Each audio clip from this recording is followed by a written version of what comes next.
قسمت کا لکھا ہوا شخص کو ملتا ہے، یہ بات طے ہے۔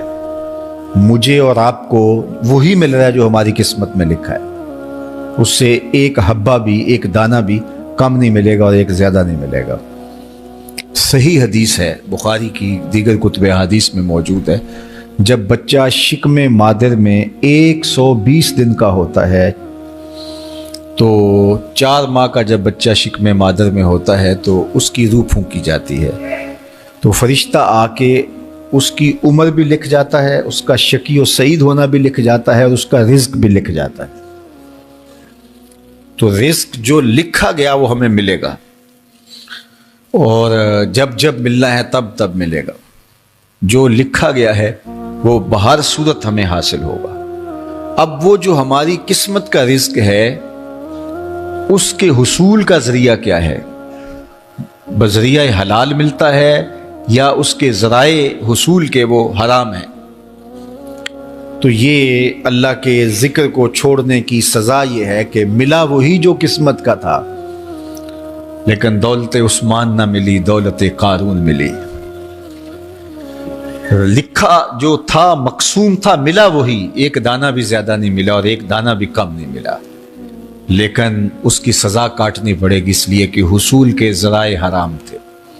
تو حضرت اکرمہ رضی اللہ تعالیٰ عنہ فرماتے ہیں کسباً حراماً، تو معیشت تنگ کیسے ہوتی ہے؟ بندہ کہتا ہے کہ یہ تو بڑا کما رہا ہے لیکن کما بذریعہ حرام رہا ہے۔ اللہ اکبر۔ بعض اوقات کچھ لوگ محنت کر کے بھی حرام کماتے ہیں۔ ہم نے دیکھا کہ اس گرمی میں جو لوگ مزدوری کرتے ہیں اور بالخصوص لوہے کی بھٹی پہ جو کام کرنے والے ہیں، کتنا سخت کام ہے، لیکن وہاں بھی جو ہے وہ چاہے 15-20 منٹ جو ہے وہ خیانت کر کے اپنے اس رزق کو حرام بنا لیں اور ناجائز کر لیں، اتنی مشقت کے باوجود بھی کیتی کتری پئی کھو محمد پھر سکہ بنیا زردہ۔ تو ایک سودا ایسے بھی بک جاتا اگر 2 منٹ گاہک کو دیتا، لیکن جھوٹی قسم کھا لی اور وہ لے کے چلا گیا، سودا تو بک گیا لیکن ذریعہ اس کا حرام ہو گیا۔ یہ ذرا دیکھیے، جھوٹی قسم کھانے والے کو اللہ نظر رحمت سے بھی نہیں دیکھے، اتنی بڑی سزا ہے اس کی، اور نہ بکتا کوئی اور آ کے لے جاتا۔ جو قسمت میں لکھا ہے وہ تو آپ کا ہر صورت میں ہوگا، لیکن کچھ لوگوں کو اللہ کے ذکر کو چھوڑنے کا نتیجہ یہ ملتا ہے کہ پھر وہ ان کے ذرائع آمدنی جو ہوتے ہیں، محنت کے باوجود بھی کسب حرام ہو جاتا ہے کسی نہ کسی وجہ سے۔ کئی لوگ دودھ اکٹھا کرتے رہتے ہیں، آخر میں ایک قطرہ پیشاب کا ڈال دیتے ہیں۔ سادہ مثال آپ کے سامنے رکھوں، کتنی محنت سے وہ کیا تھا، تو اپنی ساری محنت کو ضائع کر دیتے اور حرام کا ٹانکا لگا دیتے، ایک قطرے سے وہ سارا ضائع کر بیٹھتے۔ تو یہ اللہ کے ذکر سے منہ موڑنے کا نتیجہ ہے۔ جب تمہارے دل اللہ کی یاد سے خالی ہو جائیں گے، تمہاری زندگیوں میں قرآن نہیں ہوگا، تمہاری زندگیوں کے اندر اسلام کے اجالے نہیں ہوں گے، تو پھر نتیجہ کیا ہوگا کہ معیشت دنک کیا ہے؟ کسباً حراماً۔ دوسرا معنی کہ تنگ زندگی، تلخ زندگی، جو حضرت عبداللہ ابن عباس سے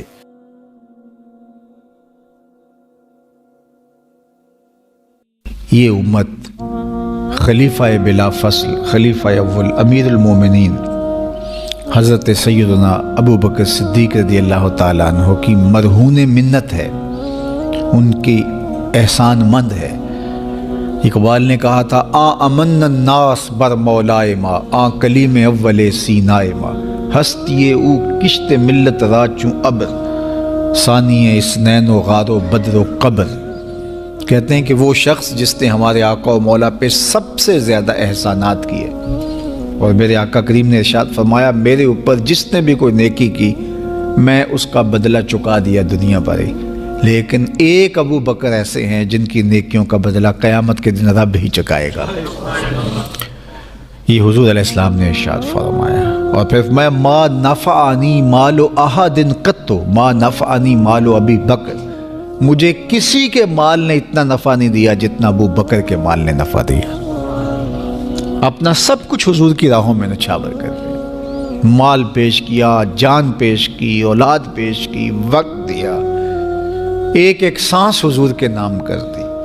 کہتے ہیں حضور علیہ السلام کا سایہ نہیں تھا، لیکن ابو بکر رضی اللہ تعالیٰ عنہ سایہ بن کے حضور کے ساتھ رہے، سائے کی طرح حضور کے ساتھ رہے، بدر کے ساتھی، حضر کے ساتھی، سفر کے ساتھی، غار کے ساتھی، حد ہو گئی مزار کے ساتھی۔ اللہ اکبر۔ ایک دن حضور ایسے نکل رہے ہیں مسجد نبوی سے تو کوئی لوگ داخل ہو رہے تھے، تو حضور کے دائیں ہاتھ میں ابو بکر کا ہاتھ تھا، بائیں میں حضرت عمر کا ہاتھ تھا۔ تو حضور ایسے دونوں کے ہاتھ پکڑ کے باہر نکل رہے تھے، تو کسی کو اندر آتے دیکھا تو اس کو دیکھ کر کے کہا قیامت کے دن ہم قبروں سے یوں ہی اٹھائے جائیں گے، میرے دائیں ہاتھ میں ابو بکر کا ہاتھ ہوگا، بائیں ہاتھ میں عمر کا ہاتھ ہوگا۔ اللہ اکبر۔ سیدہ کہول اہل الجنہ، جنت کے بوڑھوں کا سردار کہا، ابو بکر فی الجنہ، جنت کی بشارت دی۔ عشرہ مبشرہ میں سے پہلا نام حضرت ابو بکر رضی اللہ تعالیٰ عنہ کا ہے۔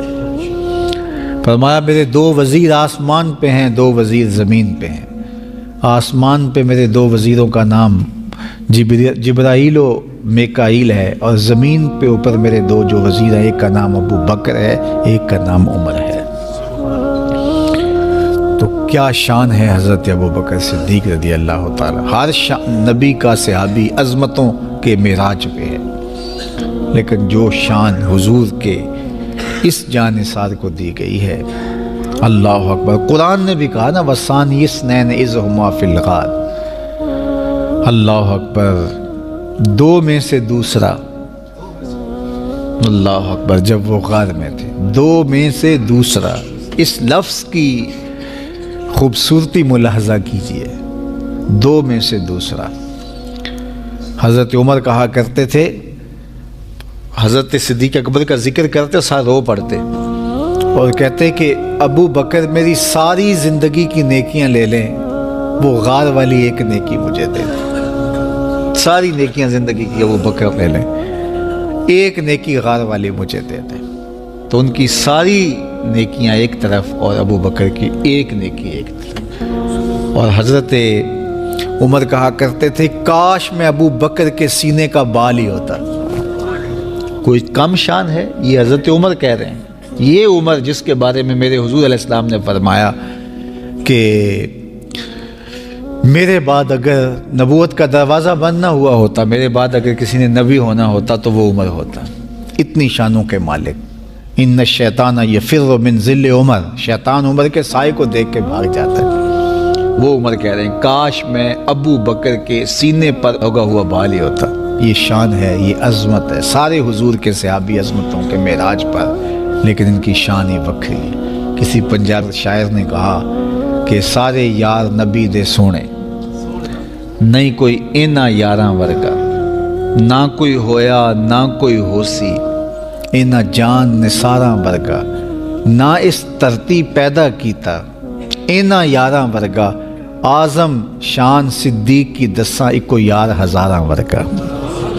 وہ عظمتوں کی کس معراج پہ امن الناس بر مولائے ماں، کلیم اول سینائے ماں، ہستی او کشت ملت راچو ابر، ثانی سنین و غار و بدر و قبر۔